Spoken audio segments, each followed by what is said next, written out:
Jace Lejeune here from Gridiron Football, here with a familiar program I'm used to covering a whole lot, and that is the Episcopal Knights. And I'm excited to announce I'll actually be calling a lot of their games this upcoming season for VSN. Looking forward to another opportunity to call football action for the Knights. And here we got three of the Knights' top players names that I'm definitely accustomed to. First of all, to my far left and to your right, you look at the screen, it is a Reed Chauvin, a guy that really burst onto the scene last year. Made a great 1-2 punch with Braden George. So Reed, talk about last year, because y'all had to replace two great running backs the year before, and for you to have an expanded role and have the season you had last year. Well, I mean, I just feel like the senior class when I was a freshman were just like great at leadership, and like I really followed after Thomas Yarman, who was in my spot the year that I was for a freshman year, and he really set a good role model for me. Yeah, got a chance to call that team too. Thomas Yarman, Ethan Carmouche. That was a good 1-2 punch. Y'all got a good 1-2 punch with you and Braden. What is it like to kind of have you and Braden to kind of complement each other? I mean, it just helps a lot now that like Braden can spread out the field, because like he's more of an outside kind of guy, and then I can just go in when the defense spreads out, and so we really complement each other on the field. Absolutely. So I know there was a lot of yards and touchdowns last year. You pay attention to any of that stuff? Is there like a yards or touchdown mark that you're looking to post this year? Number one thing I want is to get to the championship, but like if I had to go for a goal, probably like 25 touchdowns. That would be good. Oh, yeah. I know you can do it. I mean, I saw you last year. You're tough to bring down, man. You got a lower body strength, and I think you had your power lifter as well. Yes, sir. So how does that help you as a running back? It helps a lot because, I mean, strength and football correlate with each other a lot, and I get a lot of strength from powerlifting. Well, I got to get used to calling Chauvin in the end zone a lot of times this year for VSN after last year. And now another guy's reached the end zone multiple different ways last year, running the football, receiving the football. That's David Owen. So, David, you had a great season last year. Lewis Ward was your quarterback last year as a senior. So, another year with another quarterback. How's that been like working with Zach? I mean, it's inexperience. I mean, it's new shoes to fill for him. It's just a new season. We got to get used to each other, but I'm hoping for the best, and I think we can pull it off. Oh, yeah, definitely, man. You definitely came on the scene really early in the season, too. It seemed like you and Lewis started really clicking last year. Like, that's like St. Michael and really St. Thomas Aquinas early in the season. So how that really helped you, have the season you did last year?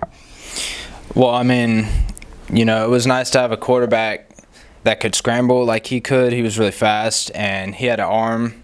A really strong arm. He threw it really nice bullets, but just got to get used to a new quarterback, and we're going to see what we can do. And you've had a lot of work in the off season, so how has that helped you this year? What have you been really working on in the off season to get where you hope to be in the fall? Well, obviously I've been hitting the weight room, but I feel like I've been going on the field a lot more, and I understand the game much more because I started football in high school.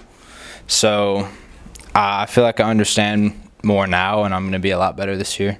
Yeah, you're still pretty raw to the game, which makes it pretty crazy what the potential that you do have. And then we talked to the skill guys, the receiver and the running back, but none of this stuff happens, right? None of the touchdowns happen. None of those touchdown calls happen if it wasn't for guys like Will York. So Will coming in for another year for the Knights. I know you're a vocal leader for this football team. So this upcoming season, I know last year y'all really kind of flew under the radar. We didn't really know what to really expect from y'all last year. So now there's a lot of high expectations for this upcoming season. What should we expect from the Episcopal Knights in 2023?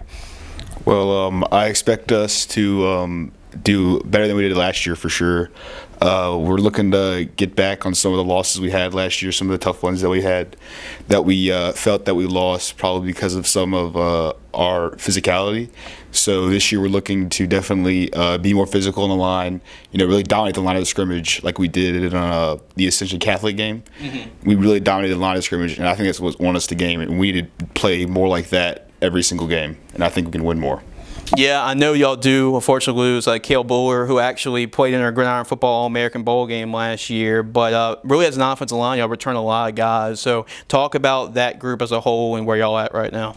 Oh, yeah. We, as a starting offensive line, we're returning 4. And the 4 guys that we are returning, we're really tight. We hang out a lot. We talk about everything with each other, We're going to have to fill Kale's position, of course, with somebody, and we're looking for somebody to step up. We think we got a couple guys that can fill that spot, and we're definitely looking to be better than we were last year. Yeah, definitely. You got paved the way for 2,000-yard running backs last year. I know expected 2,000-yard running backs this year. So how much does it make your job easier blocking for guys like Reed and like Braden? I mean, obviously, we want to make the hole for them, but, sometimes that doesn't happen. These guys say, whatever, and they make the play happen, and it takes some of the pressure off of us knowing that sometimes, these guys can take it on their own, Yeah, absolutely will. And I know last question coming up. I don't think y'all motivated to play Dunham, right? Is that I mean, of course, everybody knows there's a rivalry there. We want Dunham. We want to get back at them for last year. So, I mean, I'm 2-1 against them. I mean, my 3 years playing football, I want to make it 3-1, obviously. I want to go out with a bang senior year. Yeah, and y'all won a bunch of district championships during the run the last couple of years. And these are three guys that we'll be calling a lot of their names this year for Episcopal. So for more information about Episcopal, make sure to go to our website, gridironfootballusa.com. We'll have a team preview for them on our website. We'll have interviews with these guys, and we'll also have an interview with Coach Bourgeois in a little bit. And looking forward to calling a lot of these guys' names this upcoming fall for VSN as well. So this is James Lucerne from Gridiron Football. Sign off.